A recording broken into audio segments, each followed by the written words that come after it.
Magandang umaga sa inyo mga kapromdi. Nandito ako sa aking harapan ng aking bahay kubo. Ang tinatawag dito na paraiso sa gubat. Guys, gusto ko lang i-share sa inyo kung bakit siya tinawag na paraiso sa gubat. Alam kong ma-amaze kayo dito dahil alam kong dito nyo rin to makikita at only in the Philippines lang to guys. Alam kong napakaraming magagandang garden dito sa Pilipinas pero iba yung ginawa ko guys. Siguradong magugustuhan nyo at ma-amaze kayo. Let's go guys, check it out. Dito ako ngayon sa aking, siyempre yung aking bahay ito. Papakita ko sa inyo yung aking napaka-cute na Instagrammable na kubo dito sa amin sa probinsya. So ito guys ang aking bahay guys. Medyo nahiya lang akong ipakita noon pa kasi siyempre nahiya ako na ipakita ko sa inyo na sa kubo lang ako nakatira. Pero kung ganito naman kaganda yung tinitirahan mo, so napagtanto ko na hindi siya nakakahiya. Nakaka-amaze nga eh. Alam kong marami sa inyo magugustuhan to. Kahit dito nakatira sa kubo, makikita nyo naman yung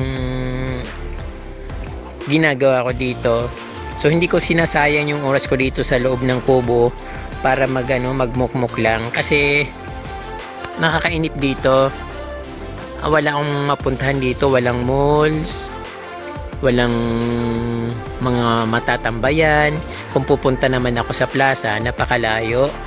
Ang pamasahe nasa 30 pesos galing dito. Pero door to door lang naman yun. Or yung tinatawag na habal-habal. So ito guys yung pinakabahay ko dito. Pasensya na guys sa aking munting tahanan. Hindi bali bubusugin ko na lang kayo sa aking garden.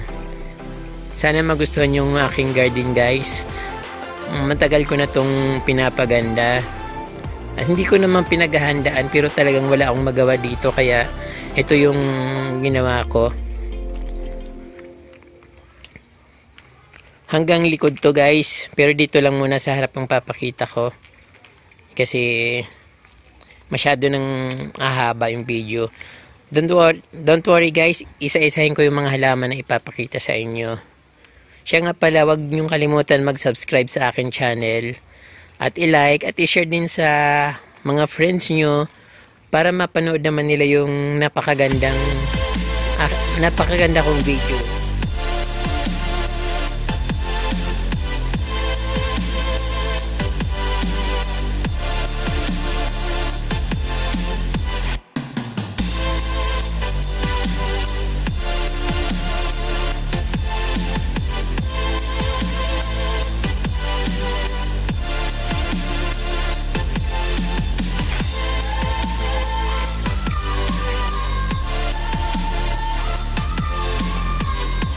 Kung nanonood kayo ng YouTube guys, makikita nyo napakadaming magandang garden.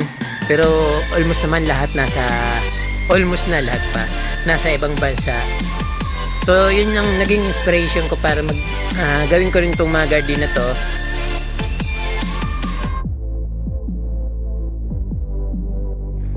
Kasi na-amaze ako sa mga nakikita ko. Alam ba, nag-search ako the most beautiful garden in the world. So makikita ko yung mga pinapakita is magaganda talaga. Doon sa mga video na napapanood nyo sa YouTube, almost the same na.